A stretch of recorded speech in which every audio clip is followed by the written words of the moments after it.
Hola, buenos días. Me gustaría trabajar hoy sobre cómo evitar hacer lecturas superficiales desde una estrategia que hemos discutido un poco en clase y en algunas tutorías, que es cómo tomar buenos apuntes. Como se pueden dar cuenta las personas que ven, en la pantalla ustedes encuentran un esquema de un fragmento del Gorgias de Platón con base en la subordinación de unas preguntas sobre otras. Este fue un ejercicio que intentamos hacer en clase pero que no resultó muy bien, y aquí me gustaría ofrecer un ejemplo de cómo tomar apuntes sobre ese fragmento con ese filtro en concreto de la subordinación de las preguntas, porque como se darán cuenta más adelante, pues estamos dejando varias de las cosas que discutimos en clase por fuera, como por ejemplo todos aquellos comentarios en los que Sócrates hace mención de cómo dialogar o cuáles son las condiciones para llevar a buen término el diálogo. Y segundo, estamos también dejando por fuera la manera como Sócrates ejemplifica el tipo de respuesta que está buscando al hacer una pregunta por medio de analogías o ejemplos en concreto. Bien, entonces para las personas que no ven, lo que hay en la pantalla es una serie de preguntas en orden de aparición en el texto, que están organizadas, digamos, en las que indico con un poquito más de sangría cómo unas están subordinadas de otras, de manera que las principales tienen menos sangría y las subordinadas tienen más sangría. Adicionalmente, a la derecha, en cursiva y en letra un poco más pequeña, están mis comentarios. Y esos comentarios, o digamos, o son mis comentarios, o son comentarios con base en bibliografía secundaria, que me dan pautas a mí en mis apuntes sobre el análisis, sobre las cosas que considero notables o dignas de mención, o reformulaciones que me permiten entender un poco mejor el texto. Ese tipo de cosas son las que me permiten como consignar no solamente lo que entendí muy literalmente, sino adicionalmente y llevar un poquito más a profundidad la lectura. Bien, entonces yo voy a leer todo el esquema, especialmente considerando que hay personas que no ven, atendiendo a este material. Bien, entonces, Sócrates desea preguntar a Gorgias cuál es el poder dynamis de su arte, tecne, la retórica, y qué es lo que proclama y enseña, didaskein. Esto está en 447c. Y aquí simplemente tenemos que decir que para responder estas dos preguntas, Sócrates propone saber primero cuál es la naturaleza de la retórica, es decir, qué es lo propio de la retórica en cuanto a arte o qué la diferencia de otras artes. Digamos, eso no lo vemos inmediatamente en esta pregunta, pero lo sabemos porque hemos leído ya el resto del diálogo, el resto de esta parte. Bien, de modo que nos vamos a concentrar justamente en esas preguntas que parecen ser una condición para responder a la pregunta central. En 449d, Sócrates formula la pregunta ¿de qué se ocupa periti tononton estin la retórica? O en otras palabras, ¿sobre qué es la retórica? Aquí las personas que ven se pueden dar cuenta que hay comillas en esta pregunta, lo mismo que en la pregunta principal. Cuando hay comillas, pues se entiende que es una cita y que está literal del texto. Cuando no haya comillas, se asume que es una reformulación o un parafraseo. Bien, de esta pregunta entonces vamos a trabajar o presenta el diálogo 4 preguntas. Es decir, por medio de la precisión de 4 preguntas se busca dar respuesta a esta pregunta inicial. La primera de ellas, esas preguntas están numeradas en el esquema. La primera de ellas es ¿cuál es el objeto de su conocimiento? Y conocimiento acá es episteme en 449d.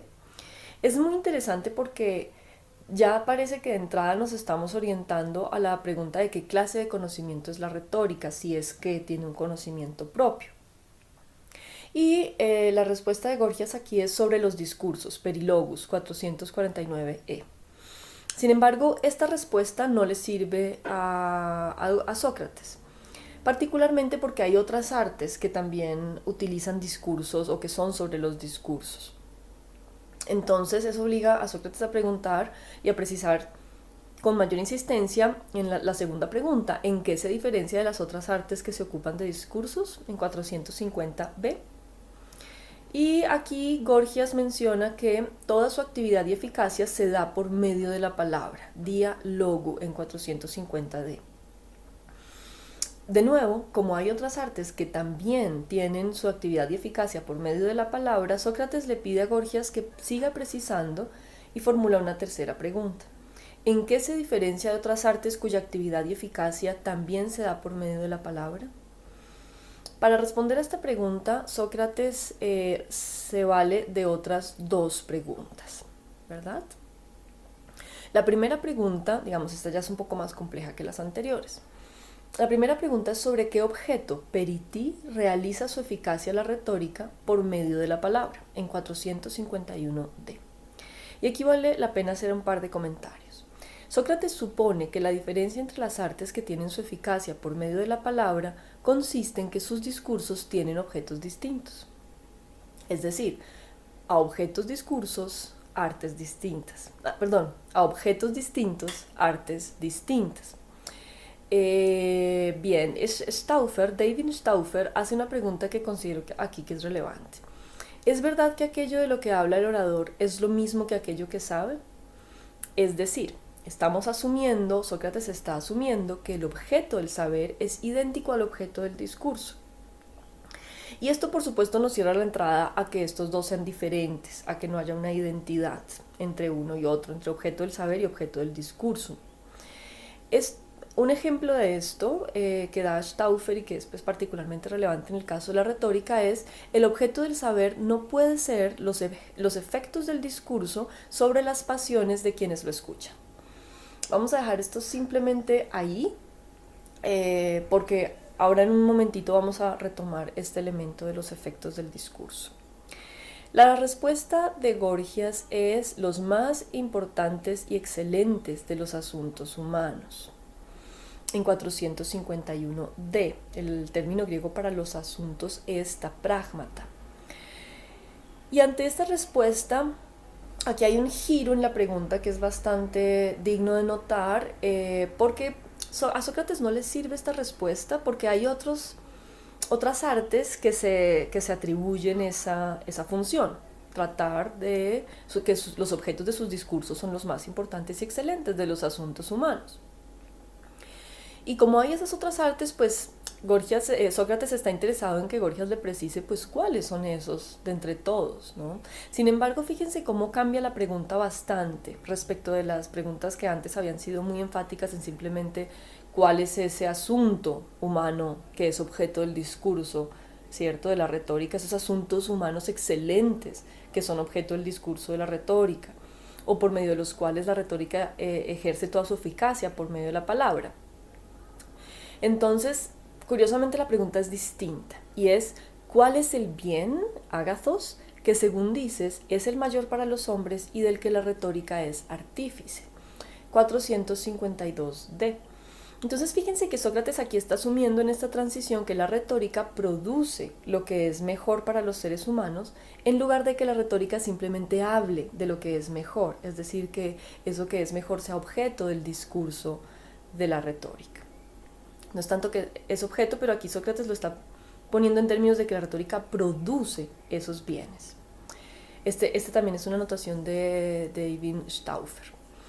Ante esta pregunta tenemos dos respuestas de Gorgias. La primera es, en 452D, el mayor bien es aquel que procura libertad y permite a cada uno dominar a los demás en su propia ciudad. 452D, ¿no? A propósito de que el objeto del saber pueda ser diferente del objeto del discurso, en este punto parece que para Gorgias el objeto del saber sí puede ser el efecto del discurso, a saber, el dominio sobre los otros, asumiendo que éste conlleva libertad para quien domina. Por lo pronto es digno de atención que Sócrates no explore a fondo esta respuesta. Sócrates no entiende la respuesta y le pide aclaración a Gorgias. Esta respuesta simplemente no es considerada por Sócrates. Él inmediatamente le pide que aclare y no la toma en consideración. Luego tenemos una segunda respuesta, que es persuadir, topeithein, por medio de la palabra cuando se trata de asuntos públicos, políticos, en 451E. Y esta respuesta ya sí va a empezar a satisfacer a Sócrates. Sin embargo, le falta aclarar un par de cositas. Y entonces así aparece la cuarta pregunta. La cuarta pregunta es: ¿en qué se diferencia de otras artes que también producen persuasión? De nuevo tenemos el problema que si la retórica persuade, si solamente ella persuade, es una respuesta suficiente. Pero si hay otras artes que también persuaden, necesitamos aclarar cuál es la diferencia entre las artes que también se ocupan de persuadir. Y la manera de responder a esta pregunta va a ser, otra vez, un poquito más compleja y va a tener dos preguntas o dos componentes. El primero es: ¿qué persuasión produce la retórica y sobre qué objeto? Periti, en 454b. Y la respuesta a esta pregunta, la respuesta que da Gorgias es: la persuasión que se produce en los tribunales sobre lo justo y lo injusto. Dikaya kai adika, en 454b. Esta respuesta atiende a la pregunta sobre qué objeto produce persuasión la retórica. Recuerdan el periti de la pregunta. Y la respuesta es lo justo y lo injusto. Sin embargo, y esto es notable, Sócrates no va a considerar el hecho de que no se trata de cualquier sentido de justicia, sino específicamente aquella que se da en los tribunales y asambleas. Esto es importante y probablemente lo podremos considerar más adelante. Por lo pronto hay que notarlo, hay que darse cuenta que hay una parte de esa respuesta ante la que Sócrates no va a prestar atención. Es decir, a que nos dice que lo justo y lo injusto, pero en los tribunales. Bien, y asambleas. La segunda parte de la otra pregunta que permite aclarar este punto tiene como una pequeña aclaración antes.